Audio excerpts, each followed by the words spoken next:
खलिस्तानी दहशतवादी गुरपतवंत सिंह पन्नूच्या हत्येचा कट रचण्याच्या प्रकरणात कोर्टाचा निर्णय आलाय।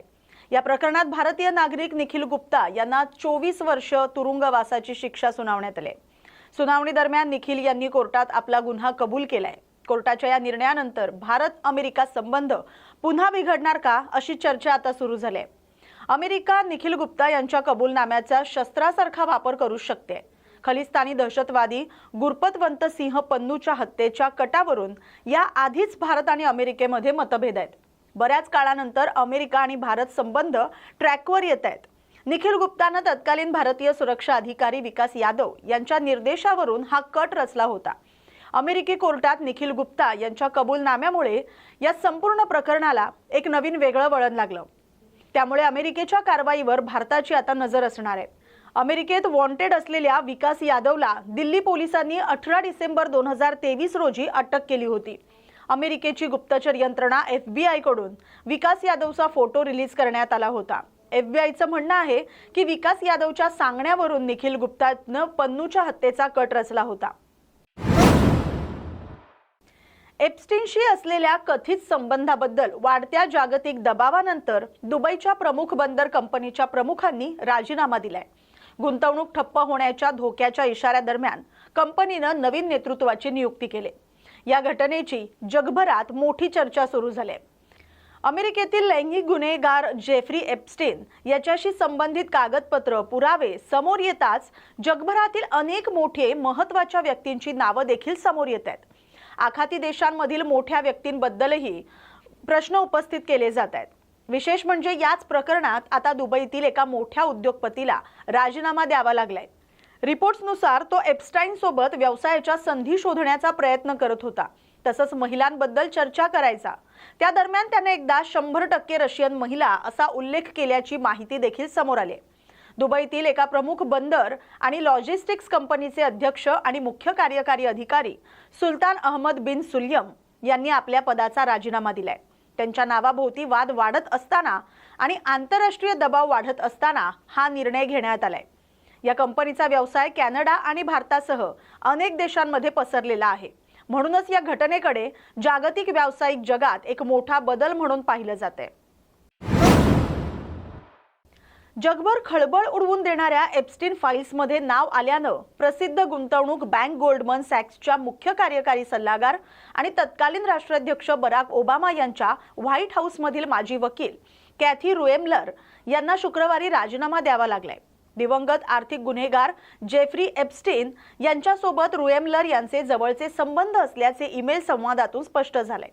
हे प्रकरण अंगलट आल्यानंतर रुएमलर यांच्यावर राजीनामा देण्याची नामुष्की ओलांडले। रुएमलर यांच्यावर राजीनामा देण्याची नामुष्की ओढावले। ईमेलमध्ये त्यांनी एप्स्टीनचा मोठा भाऊ आणि अंकल जेफ्री असा उल्लेख केला होता।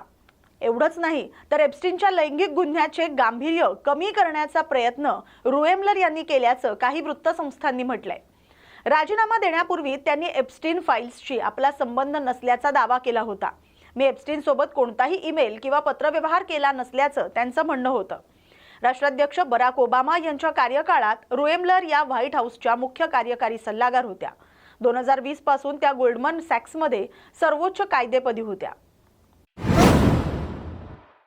बांगलादेशातील संसदीय निवडणुकीत बांगलादेश नॅशनलिस्ट पार्टीला म्हणजेच BNPला स्पष्ट बहुमत मिळाल्यानं भारत बांगलादेश संबंधांमध्ये गेल्या 18 महिन्यातील तणावानंतर सकारात्मक कलाटणी येण्याची शक्यता आहे, असं सामरिक तज्ञांचं म्हणणं आहे।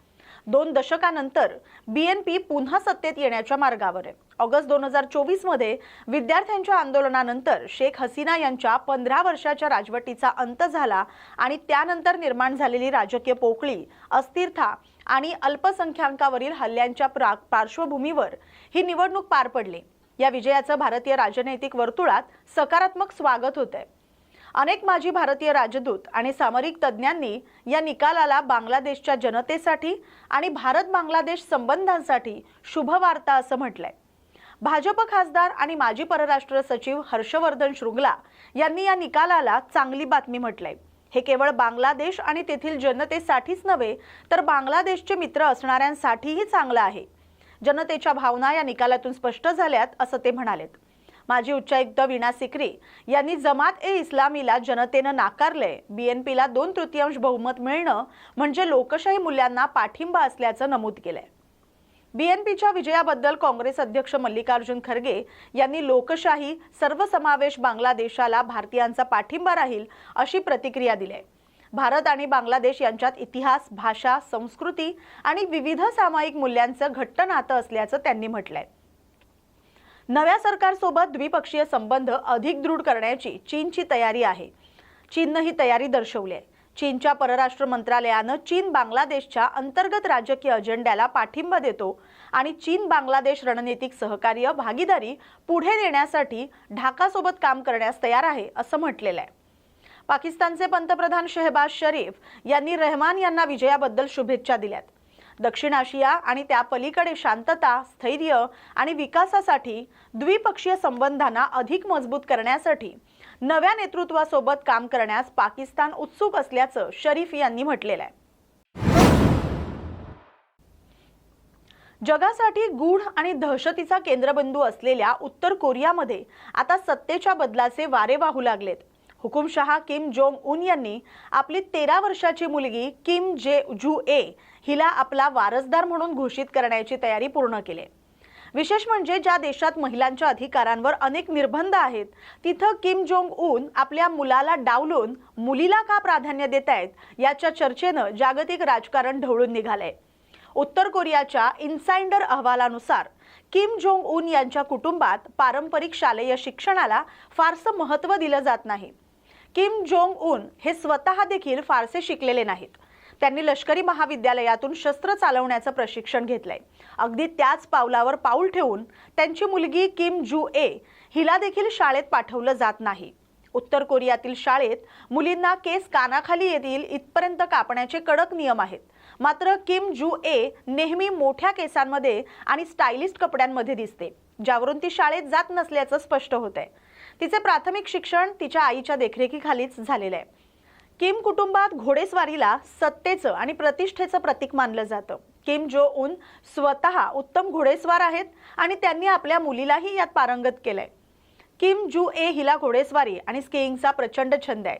किम जोंग उन तिला प्रत्येक महत्त्वाच्या कार्यक्रमात, अगदी क्षेपणास्त्र चाचणीच्या ठिकाणी देखील सोबत घेऊन जातात। यामागे तिला मुत्सद्देगिरी आणि राजशिष्टाचार शिकवण्याचा त्यांचा मुख्य उद्देश आहे।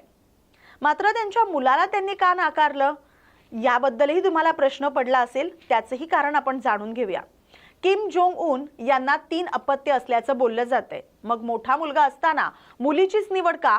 तर दक्षिण कोरियाच्या गुप्तहेर संस्थेच्या दाव्यानुसार किम यांचा मोठा मुलगा हा शारीरिकदृष्ट्या अत्यंत कमकुवत आहे आणि त्याला काही अज्ञात व्याधी असल्याचं समजतंय। त्यामुळे सामर्थ्य दाखवण्याची परंपरा असलेल्या किम कुटुंबाला तो मुलगा वारसदार म्हणून योग्य वाटत नाही। म्हणूनच किम जोंग उन यांनी आपली लाडकी मुलगी किम जू ए हिला जगासमोर आणलंय। पुढील महिन्यात होणाऱ्या पार्टीच्या जनरल मीटिंगमध्ये किम जोंग उन आपल्या मुलीच्या नावाचा वारसदार म्हणून अधिकृत जाहीरनामा करण्याची शक्यता आहे। या बातमीसोबतच आंतरराष्ट्रीय घडामोडींमध्ये इथेच थांबतोय।